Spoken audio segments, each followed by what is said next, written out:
Oma was sweating profusely despite the air conditioning of the room. Then she excused herself and went to the bag that she put the leftover hair and brought it to her boss. Then she went home. At home, she started pondering on how she could go about it and still preserve her life, but after a long and hard thought, she decided to resign. She submitted her resignation letter the next day at work, and her boss laughed upon seeing the letter. "Why are you acting like a chicken? You think you are just good on your own, or clients come to you just only because you are good. Sorry to burst your bubbles. How I ensure the success of this salon doesn't depend on how good your skills are, even though we care about the skills too," the boss said in a tone that sent cold shivers down Oma's spine. She then continued, "You have two options. If you leave, you will never get another job, and even if you open your salon, you will struggle. Or secondly, you stay and I will increase your percentage per client. You have 1 day to think about it. You can take the day off."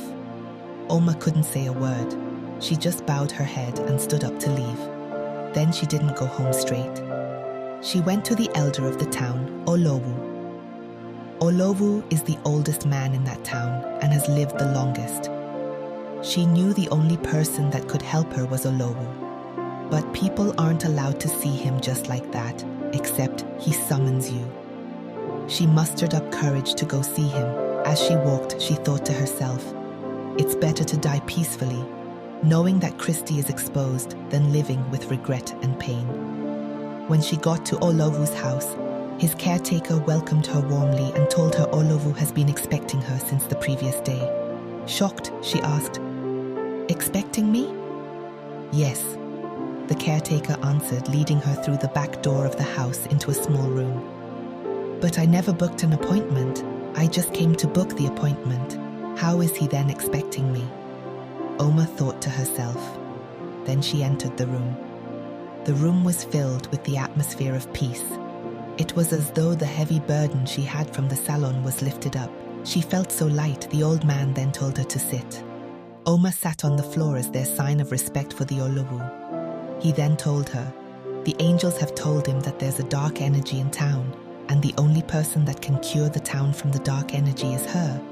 They had also informed him that she would visit him. That's why he has been expecting her and had told his caretaker beforehand to cancel all appointments just for her meeting." Oma was shocked. How was she going to cure the town of the dark energy? And is the dark energy Christy? Many thoughts ran through her head. The old man then interrupted her thoughts and said, "My daughter, you don't need to think too much. I will tell you what to do. If this is not done on time, all the glory will be taken from the women of Wilma, and with time it will be harder to reverse." Oma nodded in agreement. Then the old man took an egg, muttered some words, and took it over Oma's head to break the connection. He then told Oma to explain the scene she saw that night, assuring her that the curse is lifted, that she's free to talk. Oma started describing it. She said, "As I rushed back to the salon, I saw smoke everywhere, and there was a foul smell, like a spoiled fish smell. I thought my boss was in trouble, so I barged into the office, and I saw my boss with a man and 2 other women with bowls. In my boss's bowl was the leftover hair soaked in palm oil, while in the other 2 ladies' bowl were spoiled fish. There were candles around the office, and something was burning in their middle.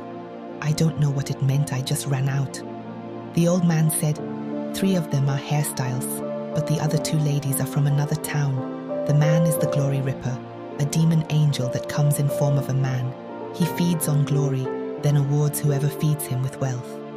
The old man then told Oma that she will stay in that room for the night to avoid them. Then the next day, the old man called his friends from the neighboring town and told them about Oma's encounter. They decided to counter back.